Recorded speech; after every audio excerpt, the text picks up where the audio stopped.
The rain hammered the funeral tent like 1,000 accusatory fists. But Jonathan Hale couldn't feel it. Not through the numbness that had settled in his chest since the call came 3 days ago. His mother's casket, polished oak under a spray of wilting lilies, sat like a cruel punchline to the life she'd fought so hard to hold together. And then, as the last mourner shuffled away, his stepfather's voice sliced through the downpour. "You're not my blood, boy. And now that she's gone, neither are you. Get out, before I make sure the whole damn town knows what a freak you are." Jonathan's world tilted on its axis right there in the muddy field outside their crumbling ranch house in rural Ohio. The kind of place where cornfields whispered secrets and pickup trucks rusted under endless skies.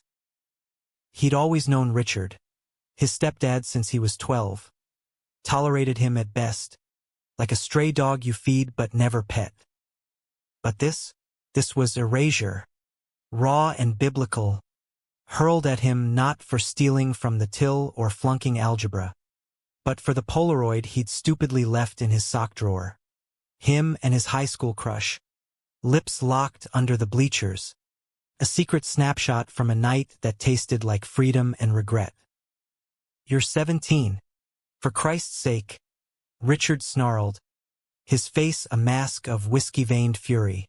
The same face that had once pretended to cheer at Jonathan's little league games. "A man doesn't bend that way. Your ma's rollin' in her grave knowin' she raised a goddamn pansy." The words landed like buckshot, each one embedding deeper as Jonathan stood there, soaked to the bone, his thrift store suit clinging like a second skin of shame. He didn't fight back. Not with fists. Not with pleas. He just grabbed the duffel bag he'd packed in a haze after the hospice call, the one stuffed with her old recipe cards and a single photo of them baking apple pie on her last good day, and bolted into the storm.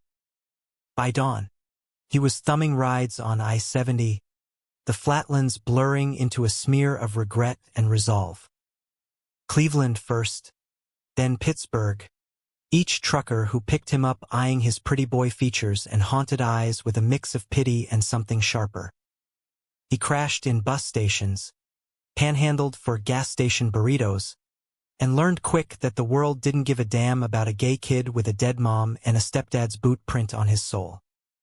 But in the grit of it, something ignited, a spark of the fire his mother had always sworn burned in him, the one that made him hum show tunes while scrubbing floors and dream of skyscrapers instead of silos. Weeks bled into months, and Jonathan washed up in New York City like driftwood on a concrete shore. The village called to him first, with its rainbow flags snapping like promises in the wind, but rent was a bitch, and pride didn't pay the bills. He slung coffee at a hole-in-the-wall diner off Washington Square, the kind where tourists snapped selfies with their overpriced lattes while locals nursed hangovers and heartaches. It was there, on a muggy August afternoon, that Nathan Cole walked in tall, broad-shouldered, with ink-black hair cropped military short and eyes like smoked quartz, the sort that saw through bullshit and straight to the bone. Nathan ordered black coffee, no frills, and slid onto a stool at the counter, his leather jacket still damp from the humidity. He was a photographer, freelance for magazines that paid in exposure more than dollars, chasing stories in the shadows of the city, protests in Harlem, drag shows in Bushwick, the quiet desperation of immigrants hawking falafel on street corners. Jonathan caught him staring, not leering, but studying, like he was framing a shot. "You look like you've got a ghost ridin' shotgun," Nathan said, his voice low and drawling, pure Texas transplant with a hint of Brooklyn bite. Jonathan laughed, bitter and brittle, wiping down the espresso machine to hide the flush creeping up his neck. "Yeah, well, ghosts are cheaper than roommates." It was the first real conversation he'd had in weeks that didn't end in a proposition or pity. Nathan lingered, sketching idly on a napkin Jonathan's hands, mid-pour, captured in quick, sure strokes, and by closing time, he was walking him home to the rat trap walk-up in Alphabet City, trading stories over lukewarm bodega beers on the fire escape. Nathan's place was a converted loft in Soho, walls papered with prints of forgotten Americas, rusted diners in the Dust Bowl, lovers tangled in motel sheets, a trans kid with a megaphone screaming for rights in front of a courthouse. He was 32, a decade Jonathan's senior, but the gap felt like a bridge, not a chasm. Nathan had fled his own Bible Belt hell after coming out at 20, fists and disownments fresh in his rearview, only to rebuild in the city's indifferent embrace. "It's not erasure if you rewrite the story," he told Jonathan one night, their fingers brushing over a shared joint as fireflies, impossible in the city, danced in the haze below. "Your stepdad? He's just a footnote. You're the goddamn novel." Love crept in like fog off the Hudson, slow, enveloping, impossible to shake. Their first kiss was in Nathan's darkroom, chemicals sharp in the air, red safelight casting their shadows long and intertwined. Jonathan tasted salt and possibility, Nathan's hands gentle on his waist, pulling him close like he was anchoring a storm. They fell into rhythm. Mornings tangled in Egyptian cotton sheets that smelled of developer fluid and desire. Afternoons where Nathan dragged him to shoots, Jonathan holding reflectors in abandoned warehouses, laughing as pigeons scattered like confetti. Evenings were jazz clubs in the West Village, Nathan's arms slung casual around his shoulders, a quiet fuck you to the world that said they couldn't. But ghosts don't stay buried. Jonathan's phone buzzed one crisp October morning, the number from Ohio unblocked on a whim. Richard's voice, slurred and sour. "Town's talkin'. Boy. Your ma's grave's gettin' vandalized. Folks sayin' it's 'cause of you. Come clean this mess, or stay gone forever." The lie twisted in Jonathan's gut, but the pull was magnetic, a tether to the boy he'd left shivering in the rain. Nathan saw the fracture, held him through the sobs. "Don't go back," he murmured, lips against Jonathan's temple. "That's not home. This is." Yet Jonathan went, drove a borrowed beater down the turnpike, the city shrinking in his mirrors like a fever dream. Ohio welcomed him with open arms and closed minds.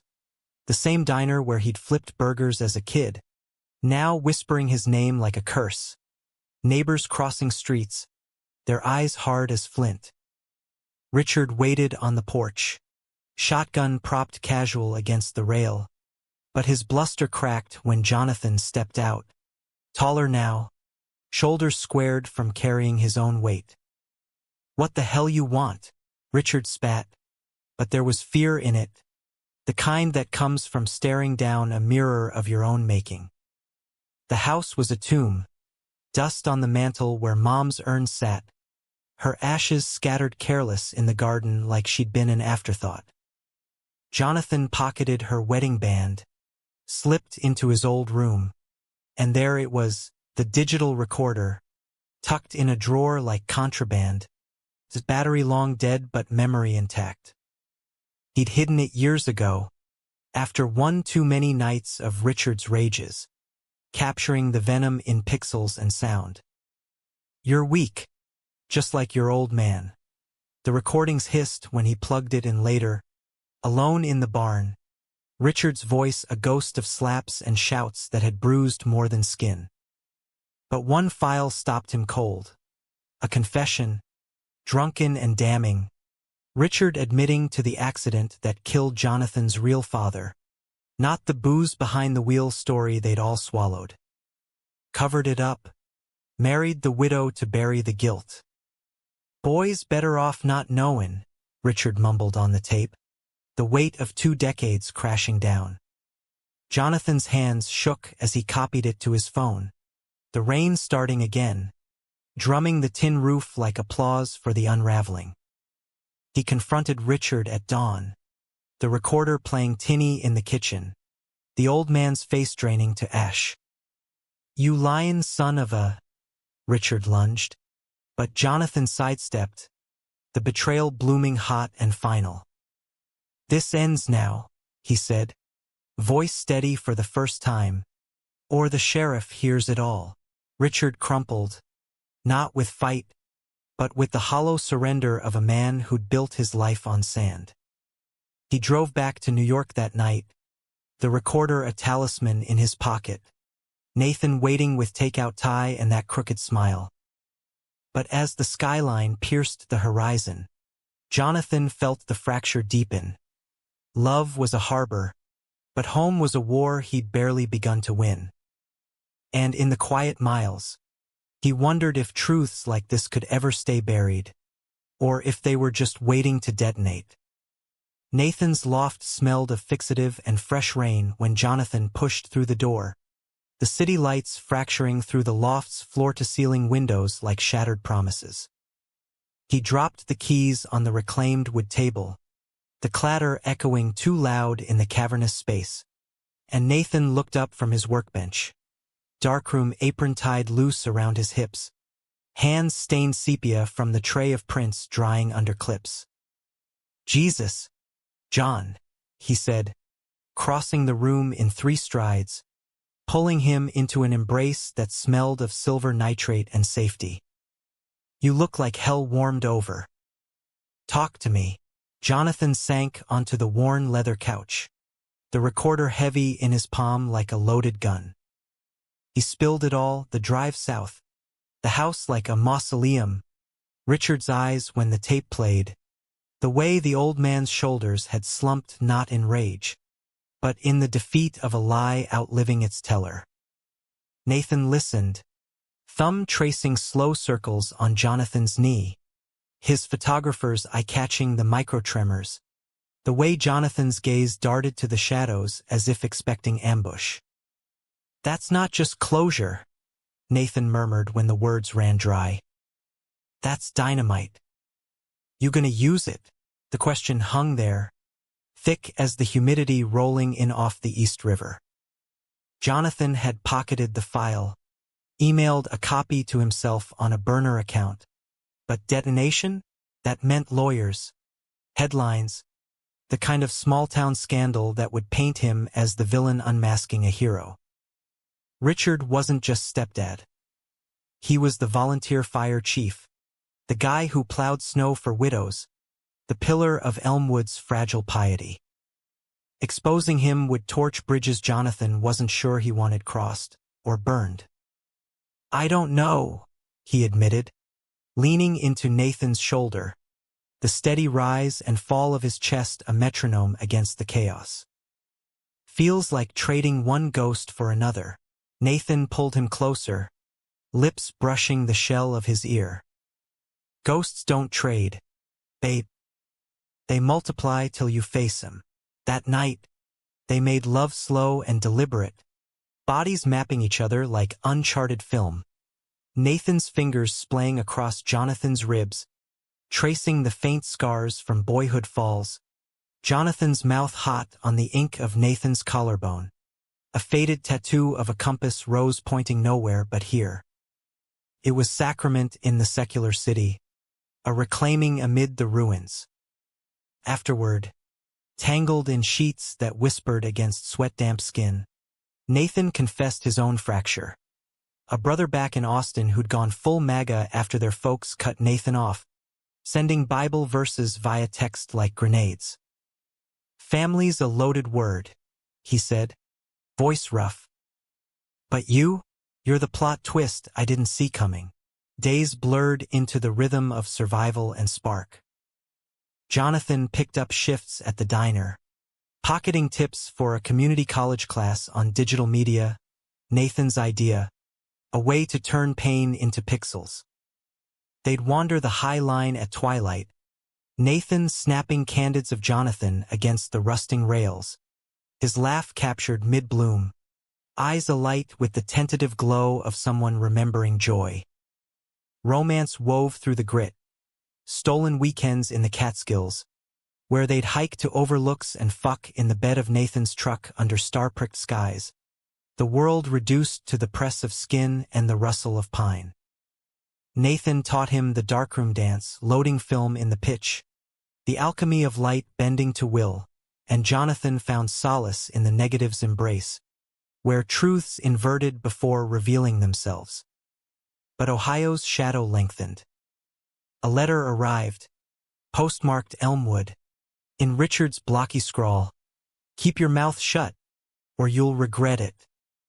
Towns got ways, threats veiled as warnings, but they landed like hooks in Jonathan's resolve. He showed Nathan, who cursed low and fierce, pacing the loft like a caged wolf. This ain't over. He's bluffing or he's not, and we lawyer up. Nathan connected him with a pro bono outfit in Midtown, queer activists who'd cut their teeth on Stonewall echoes. But Jonathan hesitated, the recorder mocking him from his phone like a siren's call. The betrayal came subtle at first, a fracture in the foundation they thought solid. Nathan's latest gig took him to LA for a week, shooting a doc on trans youth in the sprawl, and the distance amplified doubts. Jonathan filled the void with late nights at the diner, serving up eggs over easy to insomniacs who spilled their souls over pie. One, a silver-haired regular named Marty, clocked his unease, slid him a card for a support group in Chelsea. "Ain't no shame in leanin' on strangers, kid," Marty said, his own eyes shadowed with losses unspoken. The group was a revelation, a circle of folding chairs in a church basement, faces etched with the wars of coming out, farm boys from Iowa, Wall Street suits gone rogue, a barista with a fresh mastectomy scar. Jonathan spoke haltingly at first, the words sticking like tar, but when he played the tape, anonymous, voices blurred for the room, the air thickened with shared fury. "That's not family," one guy, a burly ex-Marine named Theo, growled. "That's a cage." Applause rippled, raw and real, and for the first time, Jonathan felt the weight lift, if only a fraction. Nathan called every night from the coast, his voice crackling over spotty signal, stories of palm trees and pain that mirrored his own. "Miss you like a limb," he'd say, and Jonathan would laugh, aching with the truth of it. But on the last call, Nathan's tone shifted, hesitant. "Got a lead on a story here. Big one. Might extend the trip." Disappointment soured the line, but Jonathan swallowed it, murmuring encouragements about chasing light. When Nathan returned, tanned and distant, the loft felt smaller, the air charged with unspoken static. It cracked open over dinner, pad thai from the spot on St. Mark's, candles flickering against the brick walls. Nathan pushed his plate away, ran a hand through his hair. "John, there's something. That lead is your story. Producer from HBO caught wind through a mutual, wants to option it for a docuseries. Real money, real reach." Excitement flickered in Jonathan, warring with the chill of exposure. But then Nathan's eyes dropped. "They want me directing." And I said yes, without looping you in first. The fork stilled in Jonathan's hand, betrayal blooming cold and swift. "You what?" The words were quiet, but they detonated. Nathan reached across, but Jonathan pulled back, the chair scraping like a scream. "This isn't some street shoot, Nate. It's my life. My mom's grave, my stepdad's lies. You turned it into content." Nathan's face crumpled, defenses rising like floodwalls.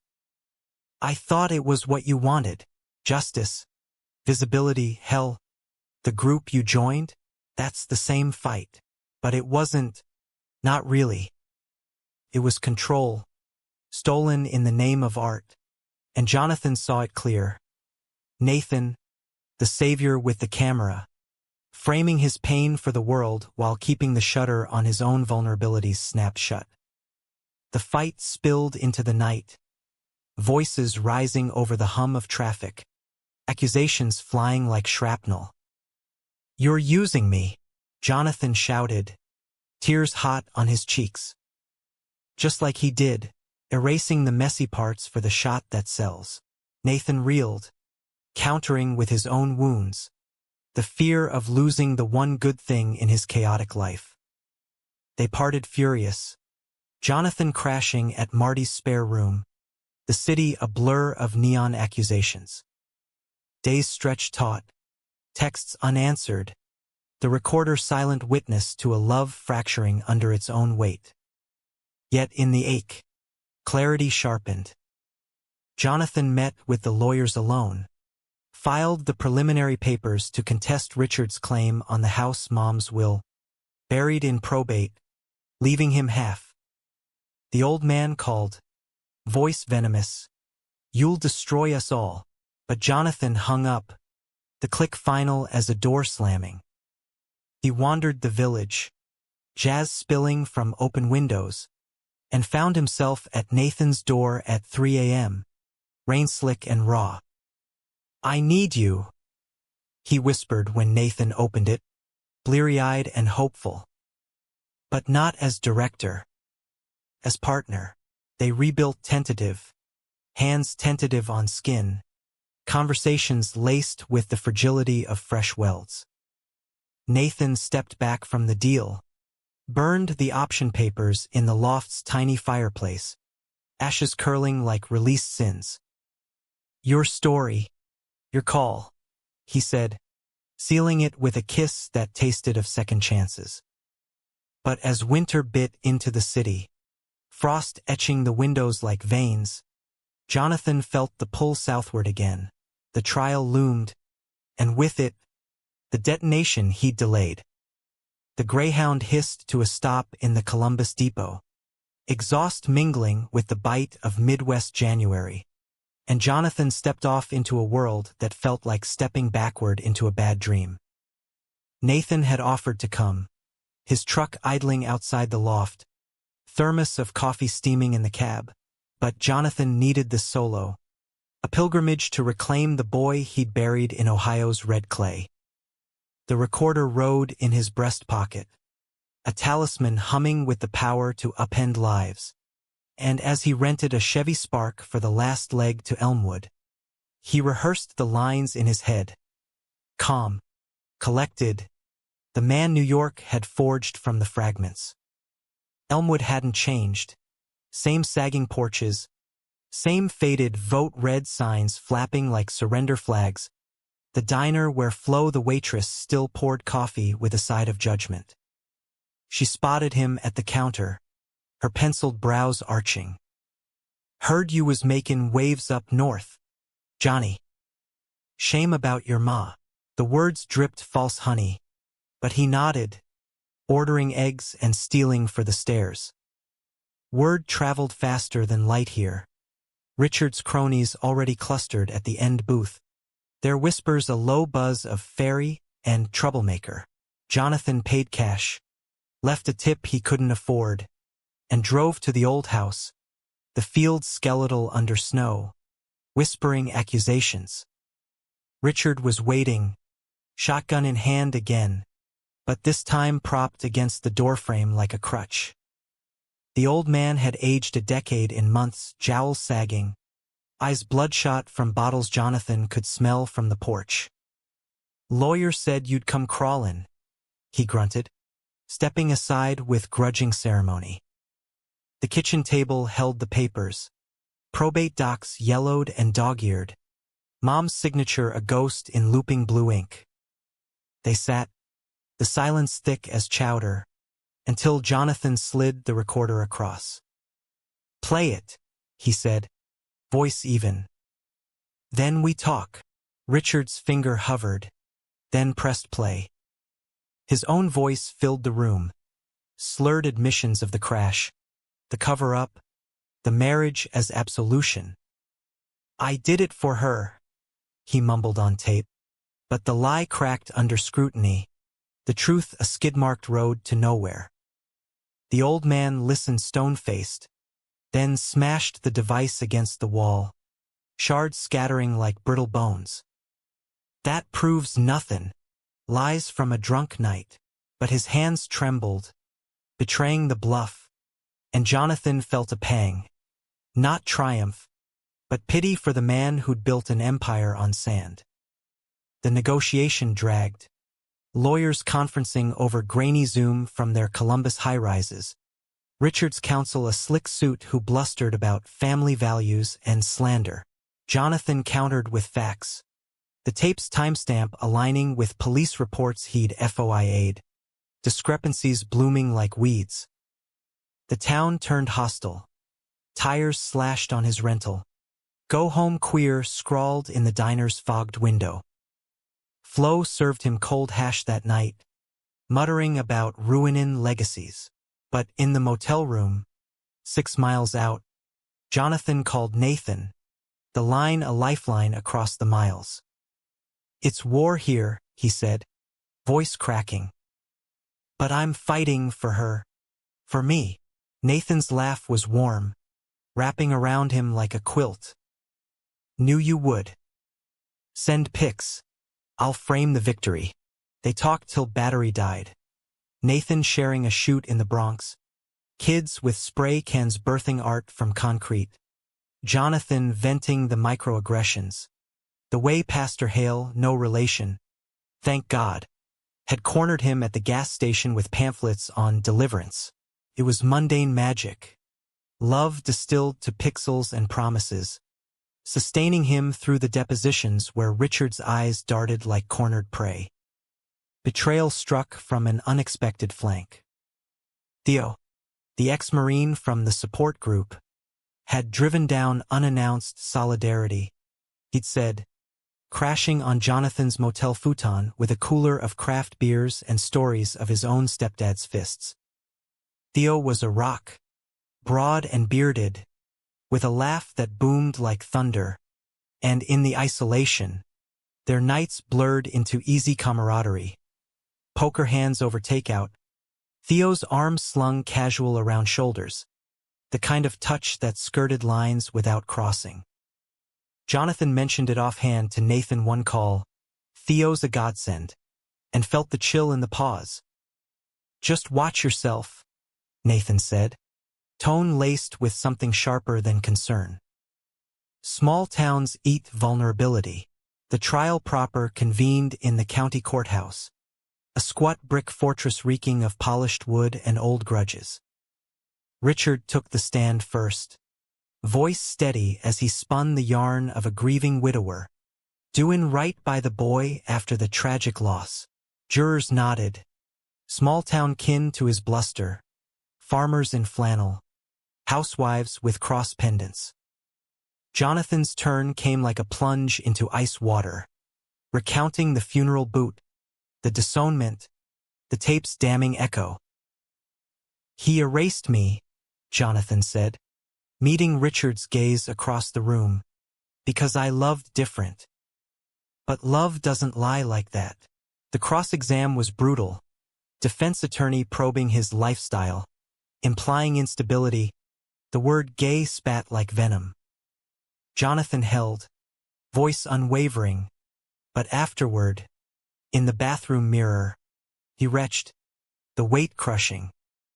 Theo was there, steady hand on his back. "You slayed, man." That night, emboldened by bourbon, their goodbye hug lingered, Theo's lips brushing his cheek, a whisper of "proud of you" that ignited sparks Jonathan hadn't sought. He pulled away, guilt gnawing, but the seed was planted, a fracture in the fidelity he'd sworn to Nathan.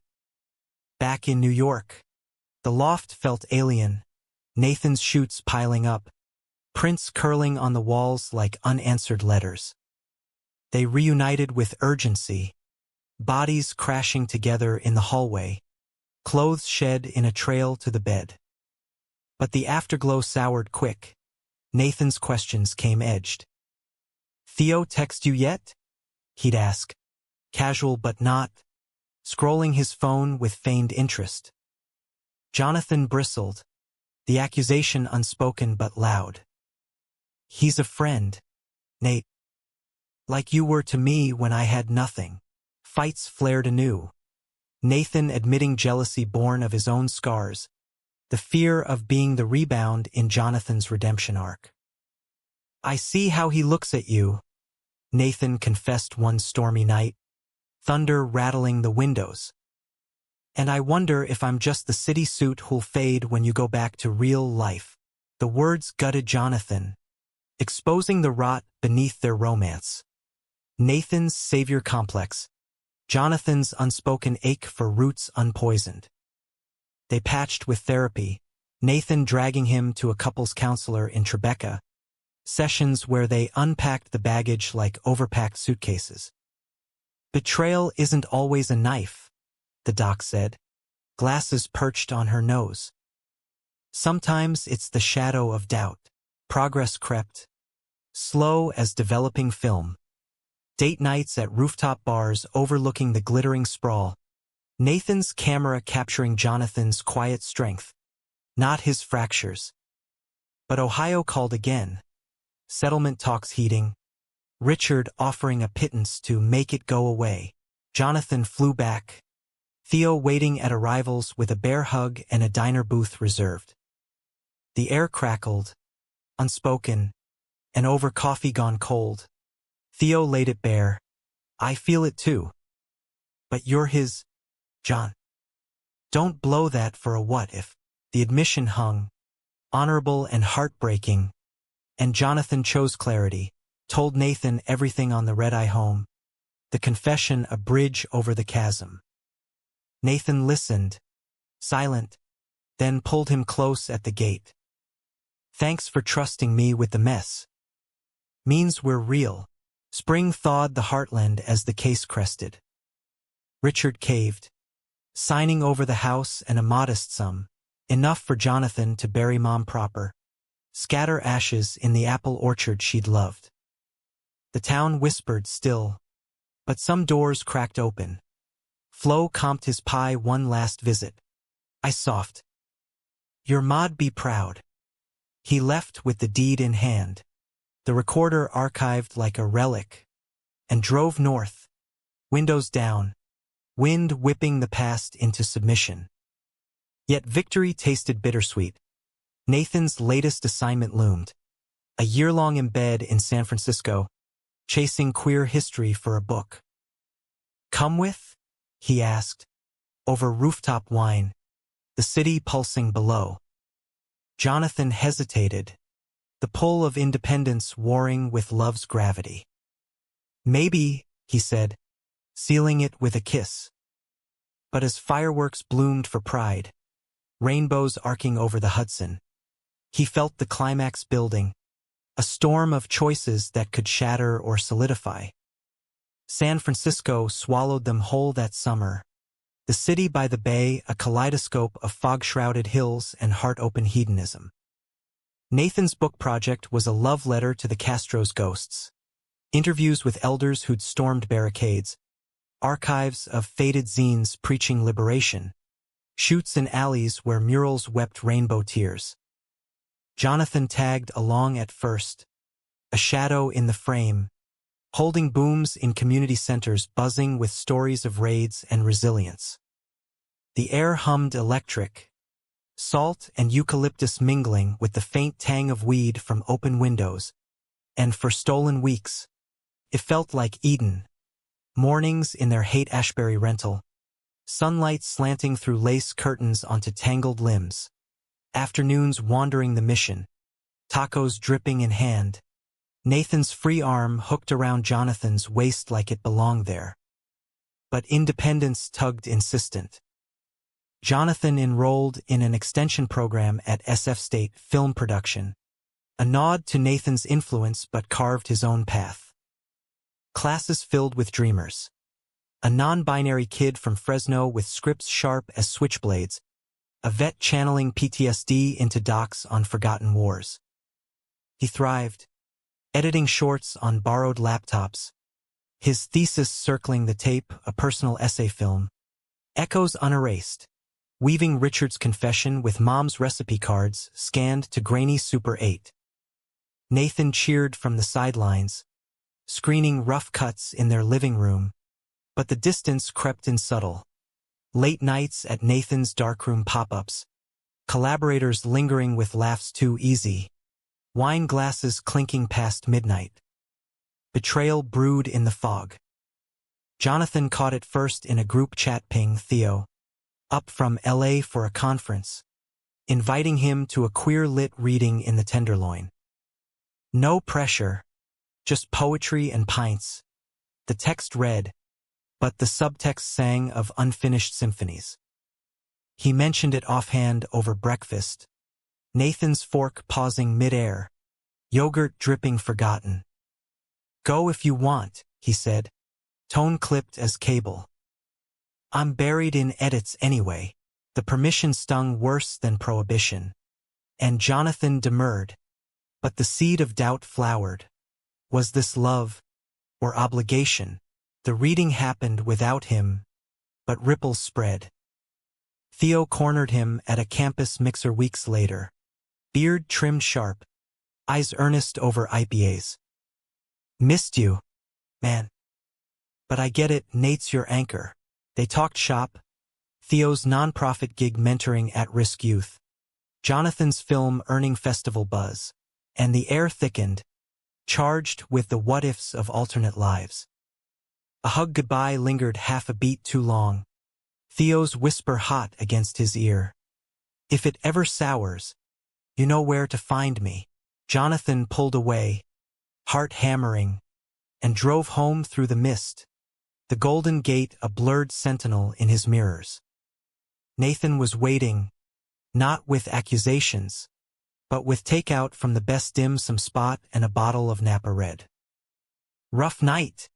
He asked, pouring generous, but his eyes scanned Jonathan's face like undeveloped film. The confession spilled easy, Theo's words, the pull, the choice to walk away. Nathan listened, glass cradled, then set it down with deliberate care. I trust you, he said, but the words wobbled, undercut by his own ghosts.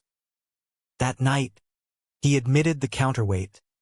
A collaborator, Alex, a lithe editor with cheekbones like knife edges and a laugh that disarmed. Flirty bullshit? Nathan waved it off. But it makes me wonder if I'm enough. The older guy with the baggage. Vulnerability cracked them open. Raw and real. They fucked with the urgency of near loss. Bodies slick against the rental's creaky futon. Nathan's hands pinning Jonathan's wrists. Breaths mingling in pleas and praises.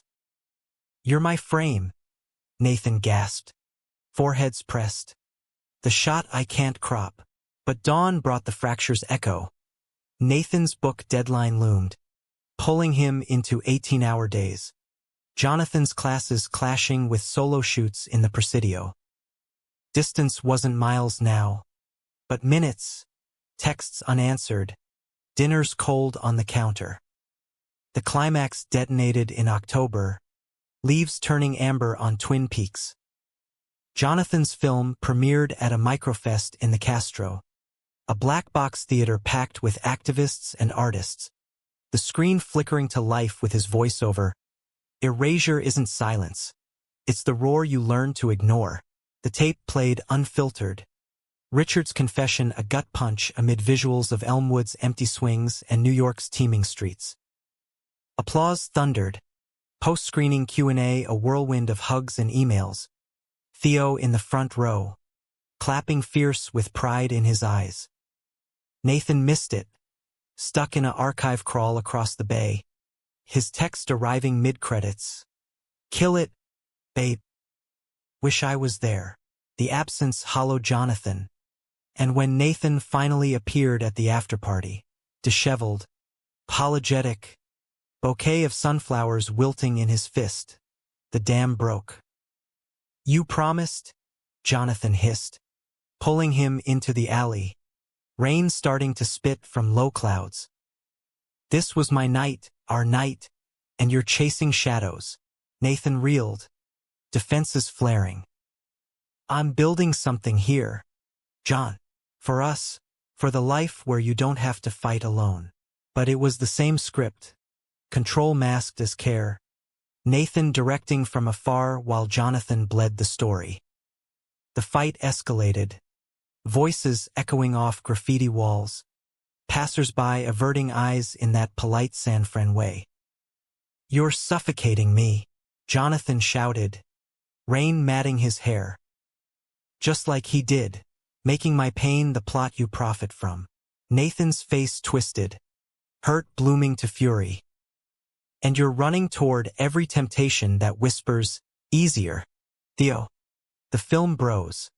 Am I the fool holding the light while you chase the spark? The accusation landed true, ugly in its honesty, and Jonathan saw it. The betrayal mutual, love warped by fears unspoken.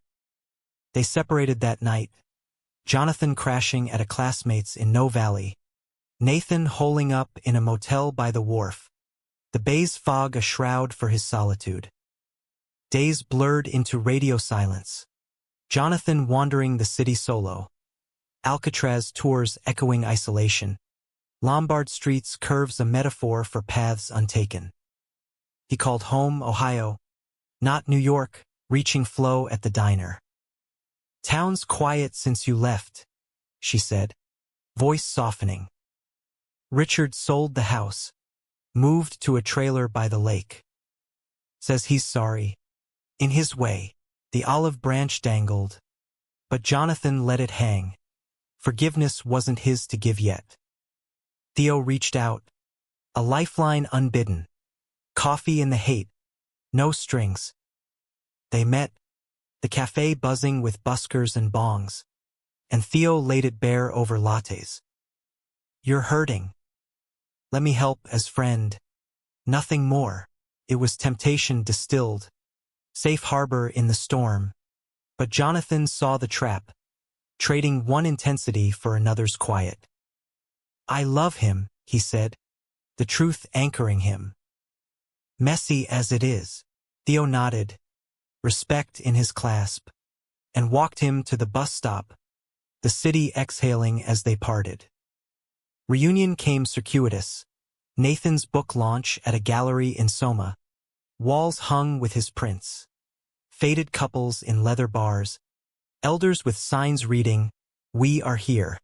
Jonathan slipped in late, heart pounding, the crowd a blur of accolades.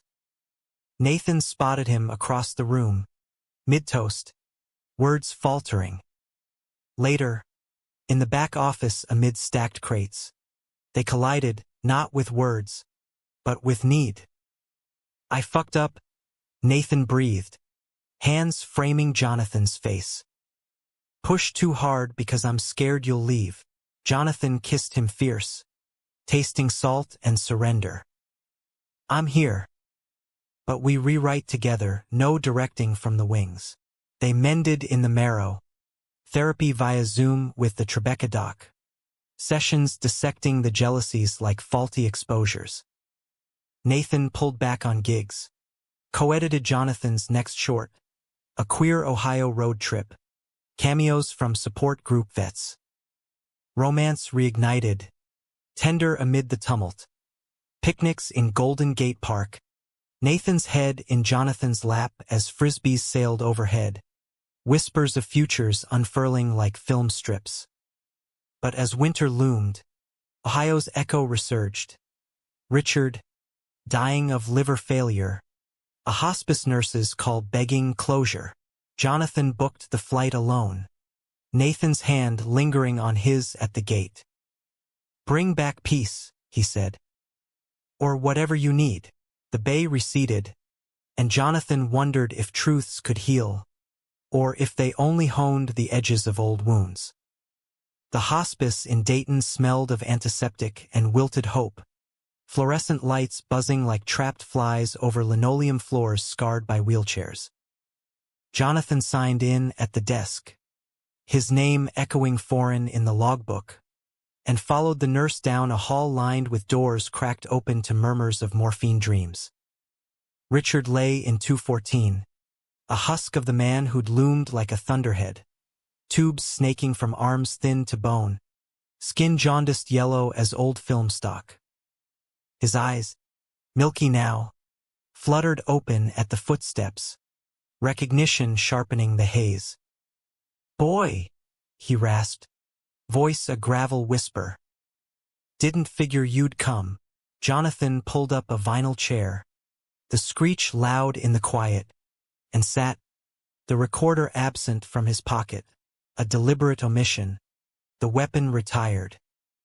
"For Mom," he said simply, folding his hands to still their tremble. The room held relics, a side table with Richard's Bible, dog-eared at Leviticus, a photo of the three of them at a county fair, Jonathan gap-toothed and grinning, Mom's arm around them both like a fragile truce. Richard's gaze lingered there, regret etching deeper lines. "She loved you fierce," he croaked. "Tried to make me see. But hates a blindfold, son. Wore mine too long." The confession unspooled halting, between sips of ice chips, Richard admitting the crash's guilt had poisoned him, turning grief to rage, the disownment a desperate swing at control. "Knew you was different. Scared me, seein' my own weakness in you. No apology for the slurs, the shotgun shadows, but the cracks let light in, humanistic in their frailty." Jonathan listened, the boy in him raging silent, the man extending a tentative hand. "You don't get absolution free," he said, voice steady. "But maybe." "Understanding." Richard nodded, tears tracking salt paths, and they sat till dusk, the heart monitors beep a metronome to mending. He scattered Mom's remaining ashes that evening, under a harvest moon in the orchard, apples rotting sweet on the ground like fallen confessions. The wind carried whispers of jazz from a distant radio, and Jonathan felt release, not fireworks, but a quiet unfurling, the past loosening its grip. He texted Nathan a photo, bare branches against bruised sky, caption healing ground. The reply buzzed instant, proud. Home soon. Jonathan lingered a day, clearing the house, donating Richard's tools to the VFW, keeping Mom's locket with its hidden compartment of pressed wildflowers. Elmwood bid him goodbye subdued, Flo slipping him a Tupperware of pie at the gas station. "Come back sometime. Place ain't the same without hailfire." The flight west was cathartic, clouds parting to reveal the Rockies' jagged spine, a metaphor for spines stiffened. Nathan met him at SFO. Bouquet of wildflowers this time, daisies and lavender, city tough and blooming defiant. They drove the Embarcadero in silence companionable, hands intertwined over the gear shift, the bay glittering like scattered diamonds. Home was the hate house, unpacked boxes a testament to roots taking hold, and they celebrated low-key. Nathan's gumbo bubbling on the stove, jazz from the turntable, bodies swaying slow in the kitchen light. The book launched to acclaim, Nathan's photos in a glossy volume, forward by Jonathan. These frames capture not just history, but the heartbeats behind it. Signings drew crowds, elders clasping hands with stories sparked, and Jonathan stood beside, not in shadow, his own film touring festivals, whispers of Sundance buzz. Romance deepened, textured by trials.